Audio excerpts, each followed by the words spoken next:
Hi అందరికీ నమస్కారం. మా ఇంట్లో నేను చేస్తున్నాను క్యారెట్ కర్రీ. ముందు వీడియో చూసారా మీరు?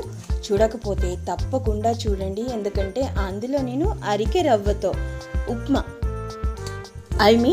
అరిక ఉప్మా రవ్వతో ఉప్మా చేయలేదు, కానీ ఇంచుమించుగా సిమిలర్ అన్నమాట. రవ్వ ఉడికించుకొని ఈ క్యారెట్ కర్రీతోటే తిన్నాం మేము.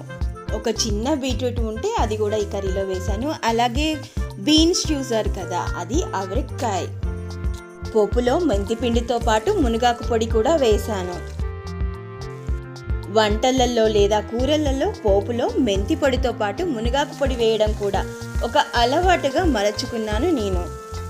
మొన్న చూపించాను కదా, చిక్కుడు తీగకి ఒక చిక్కుడుకాయ, అనపతీగకి 2 కాయలు వచ్చాయి కదా, ఆ కాయల్లోంచి ఒక కాయ ఈరోజు వాడేశాను కర్రీలోకి. అలా ఇంట్లో కాసిన ఒక్క కాయని నేను వాడుకుంటేనే ఇంత తృప్తిగా ఉంది నాకు. ఇక బెల్లం వేసే అలవాటు ఉంది కాబట్టి ఈసారి ఈత బెల్లం వేశాను. అందరూ ఇళ్ళల్లో ఎంచక్క వాళ్ళ పెరట్లో కావచ్చు, తోటలలో కావచ్చు, పొలాలలోనే కావచ్చు, వాళ్ళకి వాళ్ళు పండించుకున్న పంట తిండి వాళ్ళకి ఇంకెంత అందం అవుతుందో కదా, అలా అనిపించింది నాకు. ఇలా మాట్లాడుతూ ఉన్నప్పుడే మనం చిన్నపిల్లల్ని అడుగుతాం కదా, పెద్దయ్యాక నువ్వేమవుతావు అంటే డాక్టర్, ఇంజనీర్, ఆస్ట్రోనాట్, అబ్బా ఎవరైనా రైతునైతాను అని చెప్పగలిగే అలాంటి జనరేషన్ని పెంచగలిగితే ఎంతో బాగుంటుంది అని అనిపించింది.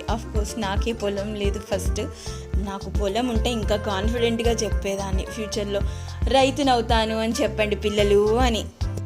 ఈ ఊహ ఎంత అందంగా ఉంది కదా. ఈ కర్రీని ఇలా ఉడికించిన అరిక రవ్వతో తిన్నాము మేము.